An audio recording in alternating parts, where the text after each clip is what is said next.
This segment of Delmarva Life is brought to you by the Audio Advantage Hearing Aid Center. So have you ever had those conversations where you find yourself repeating yourself over and over and over again? The person with whom you're having the conversation thinks you're mumbling, can't catch what you've said, or maybe you're the one having problems picking up what somebody else is trying to say.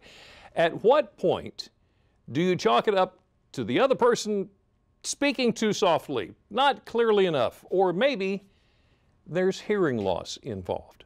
Well, here was some insight on that. This is Lyle Johnson with the Audio Advantage Hearing Aid Center in Salisbury. Lyle, thank you for joining us this afternoon. It's wonderful having you. Thank you. So we're talking about somebody trying to figure out whether or not there's hearing loss involved. Are there any telltale signs that we could look at as maybe, Well, probably the best telltale sign is listen to those around you. Right. What are they telling you? Are they telling you you're not hearing what you used to hear? Even you think about yourself, are we asking people to repeat? Yeah. Is TV louder than normal? Do we hate a noisy restaurant? Right. Because we're lost. We can't hear a thing. Do we catch ourselves pretending or just faking it that we're hearing? We should say yes a lot when we really didn't catch it. Are the grandkids now mumbling? Right, right. Yeah. Or maybe it's we're not noticing those things a lot, but we hear noise in our ears, tinnitus, Right. Ringing in the ears. So hearing loss is not a black and white thing. Either you have it or you don't. There's varying degrees of hearing loss, right? Yeah, good question. It's difficult because normally hearing loss, there's no pain. It's just no pain with it. So it's just like turning the light down very, very, very slowly. So our hearing is turned down, down, down. So really for the most part, it takes on the average about 7 years before somebody who has noticeable hearing loss does anything about it, because it's so subtle. It's gradual and they don't realize. It's very, very gradual. But those around us always notice it before we do, because the hearing loss is subtle, but we change. What should we take as a red flag that there's something up, there's something wrong? Tinnitus would be one thing. What is that? The ringing in the ears. Oh, yeah, okay. I'm sorry, yeah, the ringing in the ears would be. Is television louder than it should be for the rest of the family? Right.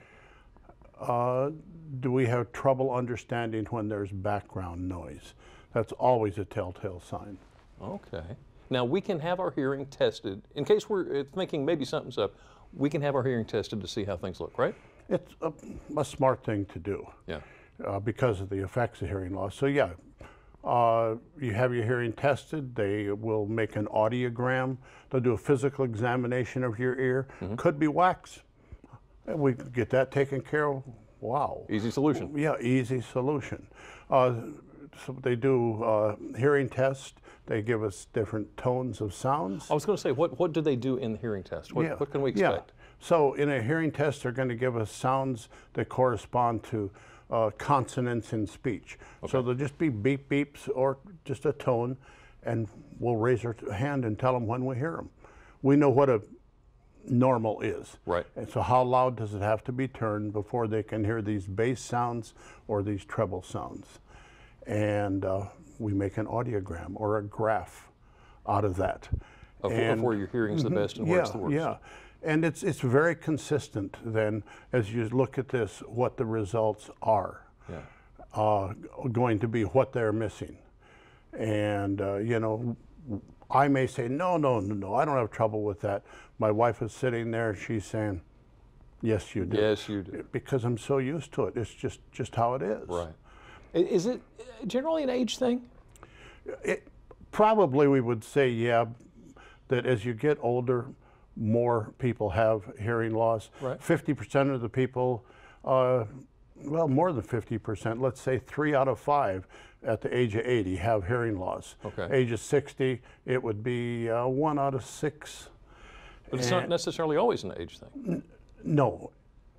1.3 million children, something like that, are born every year with hearing loss. Wow. And we see more and more people in their 30s and 40s actually seeking help. So that means if that 7-year rule applies, that they wait that long, that they've had it way, way For a long earlier. time. I'm in the business, Yeah. and I didn't realize the hearing loss I had until I was in my 30s. How about that? The family just finally said, something, and they were right. Okay. So in the same old thing. days, they had the great big old horn to help you hear. Hearing aids and appliances have come a long ways, haven't they? Yes, I wear two right now. This is the most popular type of hearing aid. It's a hearing aid that fits behind the ear with just a tiny wire that goes down and into the ear, and it just sounds very, very natural, works well. But then they have the tiny, tiny ones that will hide right in the ear. And because of computerization, Bluetooth technology, it all works quite well. So after testing, it's pretty easy to figure out what best works for you. Yeah, nowadays every hearing aid is programmed for the individual. And so you literally can have tens of thousands of ways Of possibilities. of about that? adjusting that hearing aid for the person. Yeah. Lyle Johnson, Audio Advantage Hearing Aid Center here in Salisbury. Well, I think I could spend the rest of the afternoon talking to you. Thank you for your information this afternoon.